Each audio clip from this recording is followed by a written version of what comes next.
CIDৰ দলে দিল্লীত চলাত কৰিও সন্ধান পোৱা নাই সাংসদ কে ভানলাল ভেনাৰ মিজোৰাম হাউচ চৰকাৰী বাসগৃহ কতো নাই অসমৰ বিৰুদ্ধে বিতৰ্কিত মন্তব্য কৰা সাংসদগৰাকী যাৰ বাবে বেৰত জাননী উলমাই জাননী আৰি উভতিবলগীয়া হৈছে অসম আৰক্ষীৰ দলটো 26 জুলাইৰ অসম মিজোৰাম সীমান্তৰ ৰক্তাক্ত যি পৰিৱেশৰ সূত্ৰপাত ঘটিল সেই ৰক্তাক্ত সংঘাত সন্দৰ্ভত বিতৰ্কিত মন্তব্য কৰা মিজোৰামৰ মিজো নেশ্যনেল ফ্ৰণ্টৰ সাংসদ কে ভানলাল ভেনাই ধৰা দিয়া নাই আসলতে অসম আৰক্ষীৰ CID দলটোৰ হাতত SSP বিবেকানন্দ দাসৰ নেতৃত্বত যোৱা এই 4জনীয়া দলটোৱে দুটা স্থানতে মাৰি থৈ আহিছে সমন আনহাতে মিজোৰাম হাউচৰ আবাসিক আয়ুক্তৰ সমন গ্ৰহণ কৰিবলৈ অস্বীকাৰ কৰিছে আৰু অসম আৰক্ষীৰ দলটোৱে সাংসদগৰাকীৰ সন্ধান বিচাৰি দিল্লী আৰক্ষীৰ সহায় বিচৰা বুলি জানিব পৰা গৈছে সাংসদগৰাকীক ধলাই থানাত পহৰীৰে হাজিৰ হ'বলৈ জাননী দিয়া হৈছে ইয়াৰ পূৰ্বে অসম আৰক্ষীৰ দলটোৱে সাংসদগৰাকীৰ সন্দৰ্ভত বিভিন্ন তথ্য সংগ্ৰহ কৰিছে বুলিও জানিব পৰা গৈছে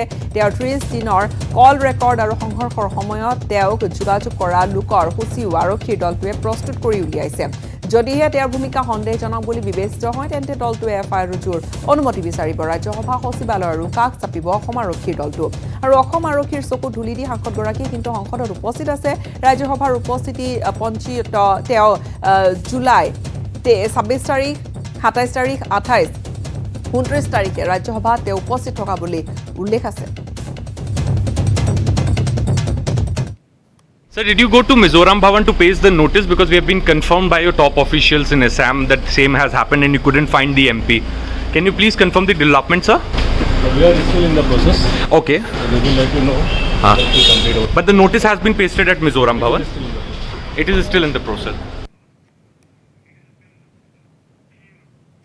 HSLC পৰীক্ষাক লৈ অসন্তুষ্ট একাংশ পৰীক্ষাৰ্থী আৰু অভিভাৱক কোকৰাঝাৰ আৰু মৰিগাঁৱত খুব উজাৰিলে পৰীক্ষাৰ্থী আৰু অভিভাৱকসকলে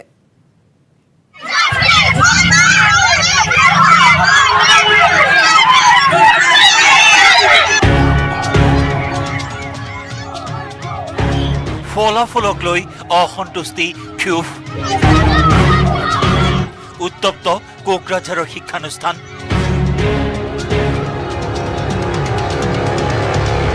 পৰীক্ষাৰ ফলাফল ল'বলৈ আহি প্ৰতিবাদত নামিল HSLCৰ পৰীক্ষাৰ্থী কোকৰাঝাৰ চহৰৰ DN হিম্মত সিংকা হাইস্কুলত সৃষ্টি হ'ল এই পৰিস্থিতি আনকি স্কুল কৰ্তৃপক্ষ আৰু আৰক্ষীৰে খণ্ড যুদ্ধত লিপ্ত হ'বলগীয়া হ'ল শিক্ষাৰ্থী তাৰ মধ্যে 20 জন পাছ কৰিছে বাকি কি কৰিছে ইহঁতৰ কি দোষ আছিল বাকি কৰিছে কি আমৰা কি কৰিছে কি এই কোকৰাঝাৰৰ যিমান স্কুল আছে সব স্কুলত পাছ কৰাই দিছে তো এই স্কুলটো কেনকা এমন কৰি শিক্ষানুষ্ঠানখনত উত্তীৰ্ণ হৈছিল মাত্ৰ 20% শিক্ষাৰ্থী 160 গৰাকী ছাত্ৰ ছাত্ৰী অৱতীৰ্ণ হৈছিল পৰীক্ষাত ইয়াৰে উত্তীৰ্ণ হৈছে মাত্ৰ 24 গৰাকী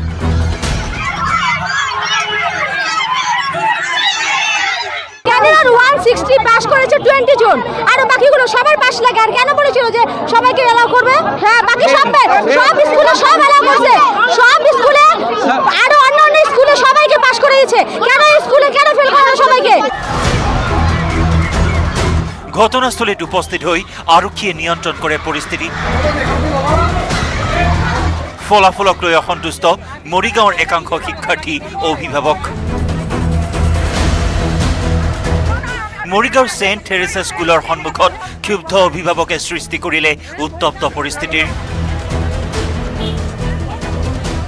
আমাৰ ক্লাছ কৰিবলৈ বহি থাকে টিচাৰ বিলাকে বহি থাকে এনে বহুত বেয়া হৈছে আমাৰ ৰিজাল্ট একো ভাল হোৱা নাই আমি এটা ভাল এখন কলেজত এডমিশন ল'বলৈ নোৱাৰিম আমি ইয়াত আহিছো আজি ৰিজাল্ট ল'বলৈ গাৰ্জেন হিচাপে ষ্টুডেণ্টখিনি আহিছে ৰিজাল্ট ল'বলৈ কিন্তু তেওঁলোকে কি কৰিছে প্ৰশাসনক জনাইছে পুলিচ প্ৰশাসন আহি পেলাই ইয়াত গেটত তলা মাৰি থৈছে যিখিনি মাৰ্কশ্বিট নম্বৰ লৈ পেলাই তেওঁলোক যাব লাগিব ভাল শিক্ষানুষ্ঠানত তেওঁলোকৰ এডমিশ্যন নাপাব যাৰ বিনিময়ত তেওঁলোক মানে ভৱিষ্যতৰ সপোন চুৰমাৰ হৈ যাব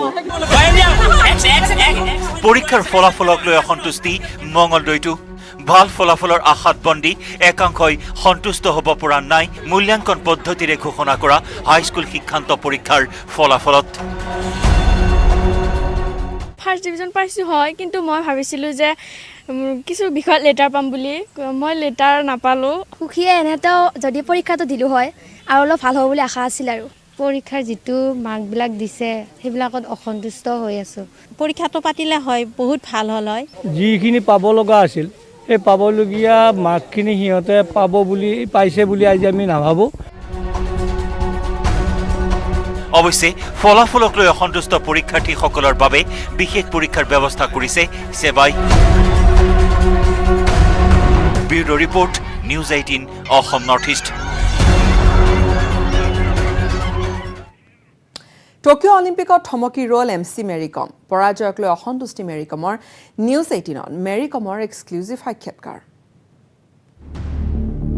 বিচাৰকৰ সিদ্ধান্ত গ্ৰহণ কৰিছো, কিন্তু বিশ্বাস কৰিব পৰা নাই। অলিম্পিকৰ প্ৰি কোৱাৰ্টাৰ ফাইনেলত পৰাজয়ৰ পিছত মেৰী কমে ব্যক্ত কৰিলে অসন্তুষ্টি। বিতৰ্কিত পৰাজয়েৰে অলিম্পিকৰ পৰা বিদায় ল'লে মেৰী কমে। টকিঅ'ৰ পৰা নিউজ 18ৰ সৈতে হোৱা বিশেষ সাক্ষাৎকাৰত মেৰী কমে খোলোচা কৰিলে প্ৰতিযোগিতাৰ সময়ত তেওঁ আয়োজকৰ ফালৰ পৰা পোৱা হাৰাশাস্তিৰ কথা। 2 राउंड में जीता हूं और फिर लास्ट डिसीजन में कैसे 3-2 में मेरे को हराया, मेरे को कुछ समझ नहीं आ रहा। 2 राउंड जीतने के बाद हराया गया को मेरे को अजीब सा लगा। पहली बार ऐसे जजमेंट जज कर रहे हैं, ये सच में बहुत दुख लग रहा। ये हादसा ऐसे मेरे से क्यों हो रहा है मुझे समझ नहीं आ रहा। और मैं बहुत बहुत बैड फीलिंग किया कि इंडिया के लिए मैं कुछ खाली हाथ आना पड़ा। हारा हूं करके दिमाग में कभी नहीं आया। ये सब कुछ उन लोग ने ऑलरेडी रूल्स बना दिया तो हम कुछ नहीं कर पाया। मैं देश के लिए मेडल नहीं ला पाया, इसके लिए माफ कर देना। नेक्स्ट कोई भी कंपटीशन में जो आने वाला एशियन गेम्स है, कॉमनवेल्थ गेम्स में, इसमें और मेहनत करके ये ओलंपिक मेडल गोल नहीं ले पाया, लेकिन उसमें लाने के लिए देश के लिए रोशन करना चाहती हूँ। মেৰী কমৰ মণিপুৰৰ বাসগৃহৰ পৰা তেওঁৰ ভাতৃয়েও ক'লে বিচাৰকৰ সিদ্ধান্তত হতাশ হোৱা বুলি। So it was difficult to accept, but we have to. And let's hope that even the International Boxing Association or whoever the concerned, they will soon improve their scoring system in boxing. So what happened, that has happened, but looking forward, justice will be delivered to every athletes in the world. Let's hope for that, for the better sporting environment in future. ইফালে news 18ৰ সাক্ষাৎকাৰ যোগে Marie কমে ক'লে দেশবাসীয়ে দেখুওৱা মৰমৰ বাবে তেওঁলোকৰ ওচৰত মই কৃতজ্ঞ। পদক আজৰি আনিব নোৱাৰাৰ বাবে দেশবাসীৰ ওচৰত ক্ষমাও বিচাৰিলে উত্তৰ পূবৰ জীয়াৰী, দেশৰ গৰ্ব এইগৰাকী খেলুৱৈ MC মেৰী কমে। Bureau report, news 18 Assam north east. সময় আন এটা বাণিজ্যিক বিৰতিৰ। মাইথান ষ্টিল ইমান ষ্ট্ৰং যে 20% কমকৈ লাগে। ষ্ট্ৰং আৰু বুদ্ধিয় মাইথান নিৰ্মাণৰ মানদণ্ড।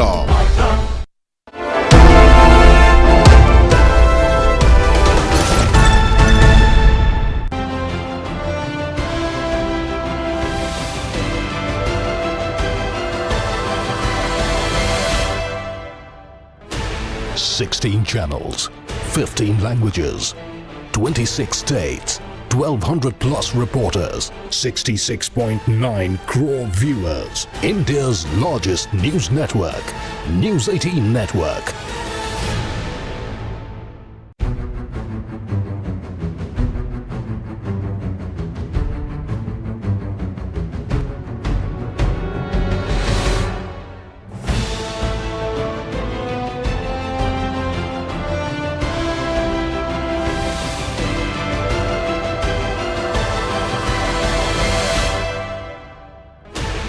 $16 channels, 15 languages, 26 states, 1,200 plus reporters, 66.9 crore viewers. India's largest news network, News 18 Network.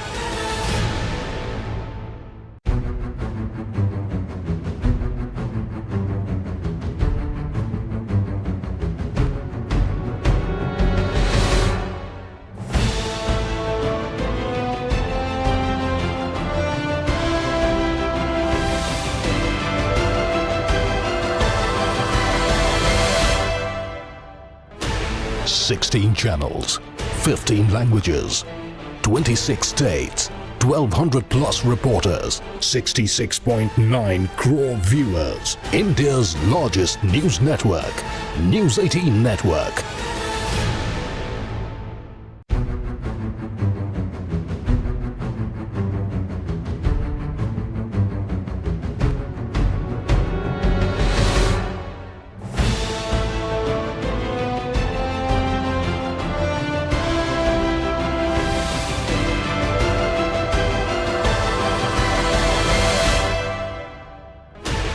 Sixteen channels, 15 languages, 26 states, 1,200 plus reporters, 66.9 crore viewers. India's largest news network, News 18 Network.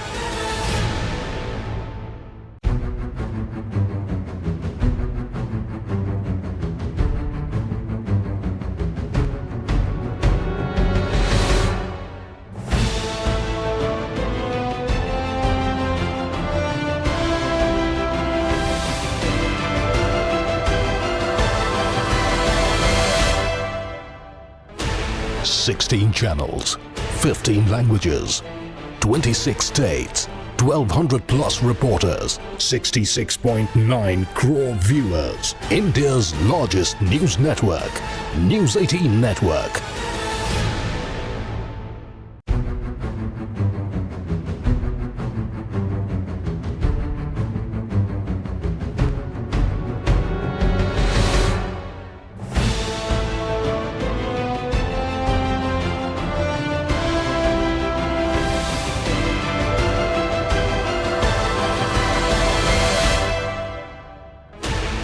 Sixteen channels. উত্তৰ পূৰ্বাঞ্চলৰ 10,000 মেধাৱী ছাত্ৰ ছাত্ৰীক বছৰি প্ৰদান কৰা ঈশান উদয় জলপানীৰ ক্ষেত্ৰত ব্যাপক জালিয়াতি আৰু দুৰ্নীতি সংঘটিত হোৱাৰ গুৰুতৰ অভিযোগ উত্থাপন হৈছে। অসমৰে কেইবা হাজাৰ ভুৱা ছাত্ৰ ছাত্ৰীৰ নামত দুষ্ট চক্ৰই কোটি কোটি টকাৰ জলপানী সৰকাই লৈ যোৱাৰ কৌশল ৰচনা কৰাৰ তথ্য শেহতীয়াকৈ ফাদিল হৈছে আৰু এই ঘটনাৰ পিছতে এতিয়া সৃষ্টি হৈছে ব্যাপক প্ৰতিক্ৰিয়াৰ। ঈশান উদয় বিশেষ জলপানী আঁচনিত বৃহৎ দুৰ্নীতিৰ অভিযোগ, ভুৱা প্ৰাৰ্থীৰ তালিকাৰে কোটি কোটি টকা সংগ্ৰহৰ অভিযোগ। এই জলপানীৰ মেৰিট লিষ্টত নাম থকা অসমৰ প্ৰায় 5,800 ছাত্ৰ ছাত্ৰীৰ প্ৰায় 3,000 ভুৱা বুলি সন্দেহ কৰি আঁচনিৰ CBI তদন্তৰ দাবী অসম জাতীয় পৰিষদৰ।